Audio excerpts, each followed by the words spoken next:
Hi, Dr. Sam here. Today I want to talk about retinoid lip and how to avoid it. So as many of you know, I'm a total retinoid cheerleader. They are so important, even in winter, all year round, basically, in terms of refining your complexion, keeping blemishes at bay, and doing all that great anti-aging work that we know they deliver. However, if you haven't had retinoid lip, I suspect you're not using your retinoid, right? It's kind of something that we all go through eventually, particularly as we get more relaxed and ease into our retinoid use. And I think in winter, it's almost ubiquitous. Literally everybody in clinic this week had some degree of chapping going on. So we know that retinoids are irritant, as are many of the other active ingredients that we use in skincare to really deliver brilliant results. So how do we protect ourselves against this annoying consequence? So the first thing to do is a don't, in fact. So do not think that dry lips means that you have to exfoliate your lips.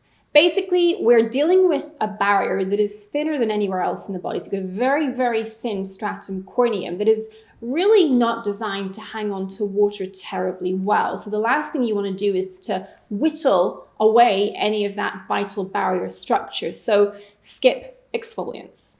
What you do want to do as a next step is to protect the orifices, so not just the skin around the mouth, you also want to protect the skin around the eyes before you use your retinoid. So do feel free to apply a fragrance-free, non-irritating, occlusive lip balm, something that contains either lanolin or petroleum, as a waterproofing layer to avoid your active product slipping onto your delicate lips during the night. The next thing you want to think about is precision in your application technique. So there was a reason for developing the 13 dot technique. It wasn't just a sudden thought bubble. It was based on the fact that most people without structure in applying their products tend to do so in a somewhat chaotic fashion. So maybe it all goes in the cheeks and very little goes in the T-zone. But I think it also means that when you're dosing, it's not precise and you don't get equal application all over. So 13 dot technique is a great way of prioritizing the thicker structures of the skin of the face, so forehead and cheeks, 2 more dots, chin, 2 more dots in the nose. And essentially you stay well away from that delicate skin around the mouth and also the eyes, and only really put product there in a very conscious way, possibly with buffering, into the skin around the mouth. And if you do that precisely, there's much less likelihood for a product to then slip even further onto the lips while you sleep. The next consideration I would put to you is that if you are used moisturizing over the top of your retinoid, it is possible that that is part of the step that's actually making the retinoid slip onto your lips, because you're pushing something else onto the skin and that creates some movement. So I would urge you to consider using a buffering layer underneath your retinoid instead, and perhaps skipping that outer layer altogether. Very occasionally, no matter what you do, things go too far and you end up with full-blown dermatitis, or where we have it around the mouth, what we call retinoid cheilitis.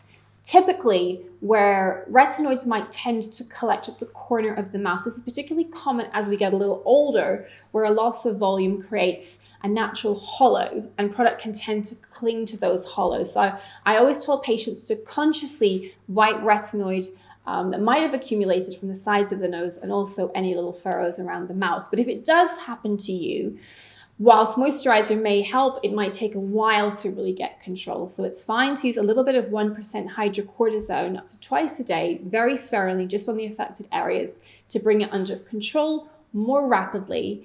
And then really do make sure that going forward, you are waterproofing this area with a good barrier product before you use your retinoid.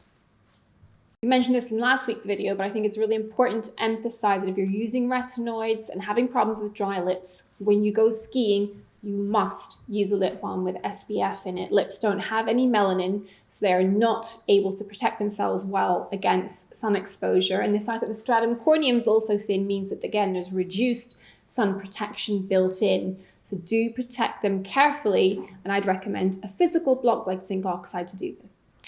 So I hope I haven't put you off using retinoids in winter. I do think they're super important. I think with a few key preemptive steps, you can manage your lip condition perfectly well. So If you enjoyed this content, please do make sure you are signed up for our newsletters, because we send those out weekly, and you'll get free access to our retinoid cheat sheet so you can learn more retinoid tips and use them just like pros do.